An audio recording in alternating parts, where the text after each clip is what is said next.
What is biology? Bio means life, logy means study. Living organism, living process, origin of lives, इन सब की studies को biology कहा जाता है।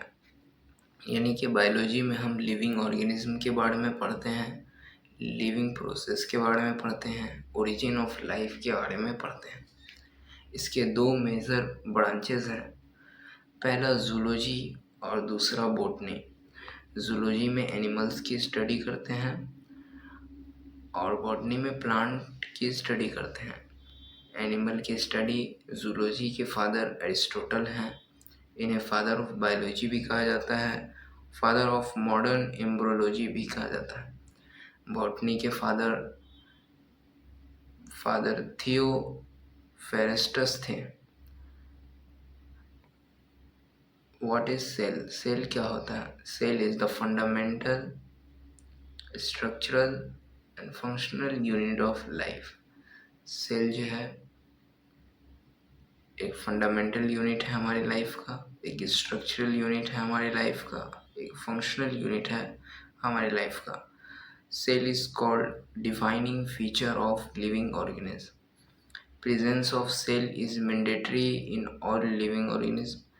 जितने भी लिविंग ऑर्गेनिज्म हैं इस वर्ल्ड में, उनमें ये ज़रूरी है, ये मैंडेटरी है कि उसमें सेल होना चाहिए, वो भी living cell. Our complete body is formed by cell. हमारी पूरी बॉडी सेल से मिलके बनी है, इसी वजह से इसे स्ट्रक्चरल यूनिट ऑफ लाइफ कहते हैं। जितने भी बड़े या छोटे फंक्शन होते हैं हमारी बॉडी में, वो सब सेल के अंदर ही होते हैं, जिसकी वजह से इसे फंक्शनल यूनिट ऑफ लाइफ कहा गया है। नोट के human body have 200 different types of cell. Human body के पास 200 अलग अलग तरह के सेल्स हैं। सेल बायोलॉजी में हम स्ट्रक्चर, फंक्शन और डिवीज़न ऑफ सेल के बारे में पढ़ते हैं। सेल की डिस्कवरी 1665 में रॉबर्ट हुक ने एक कॉर्क सेल ऑब्जर्व किया। उन्होंने देखा कि ये एक मधुमक्खी के छत्ते की तरह है। इसमें खाली कंपार्टमेंट है जिसका नाम उन्होंने सेलुला रख दिया। इसके अंदर कोई साइटोप्लाज्म नहीं था, जिसकी वजह से ये सेल मरे हुए। रॉबर्ट हुक एक किताब लिखते हैं जिनका नाम माइक्रोग्राफी है। रॉबर्ट हुक ने इस सेल को स्टडी करने के लिए सिंपल लेंस से का यूज़ किया।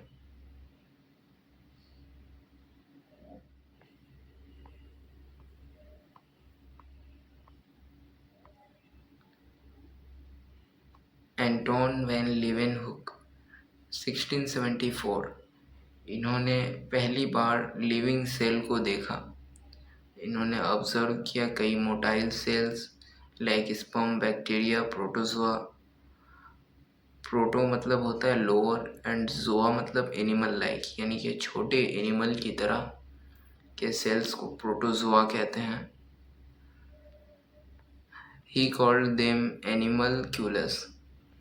इन्होंने उनका नाम एनिमलक्यूलस रखा। रॉबर्ट ब्राउन, इन्होंने न्यूक्लियस डिस्कवर किया 1831 में।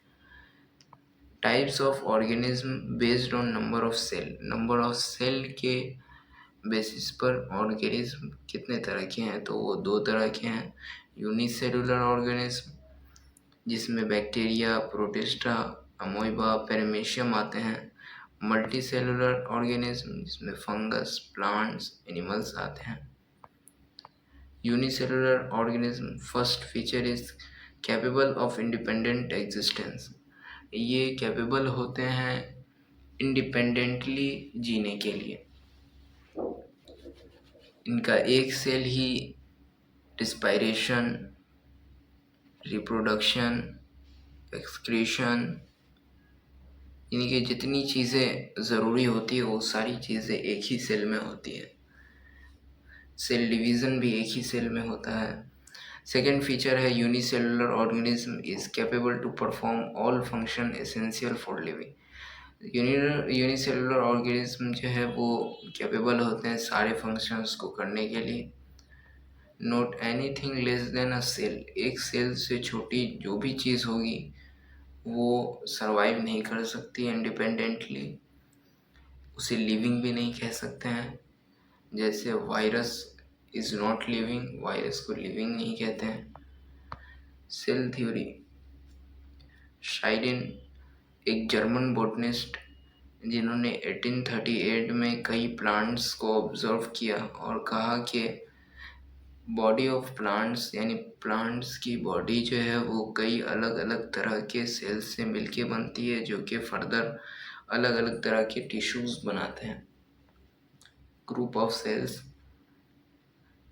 शॉन ये एक जर्मन जूलॉजिस्ट हैं, इन्होंने 1839 में कई एनिमल सेल्स को ऑब्जर्व किया और ये रिपोर्ट किया कि एक थिन लेयर है इनके अराउंड, इनके सेल्स के अराउंड, जिसे आज हम लोग सेल मेम्ब्रेन कहते हैं। ही देन ऑब्जर्व प्लांट सेल, फिर इसके बाद उन्होंने प्लांट सेल ऑब्जर्व किया जिसमें इन्होंने ये पाया कि सेल मेम्ब्रेन के बाहर भी एक लेयर है जिसे सेल वॉल कहते हैं।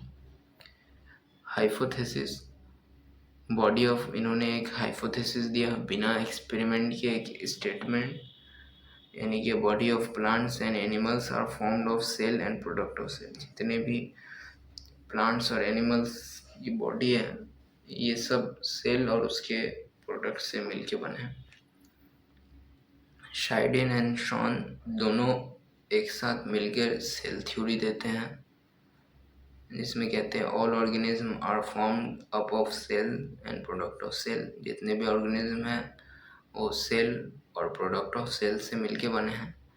इसका ड्रॉबैक ये था कि इन्होंने ये नहीं बताया कि न्यू सेल किस तरह ओरिजिन होते हैं, जिसको पूरा करने के लिए रुडोल्फ विर्चू आए जिन्होंने 1855 में एक स्टेटमेंट दिया ओमनी सेलुला ई सेलुला, कि न्यू सेल, नया सेल पुराने सेल से ही मिलके बनता, पुराने सेल से ही बनता है।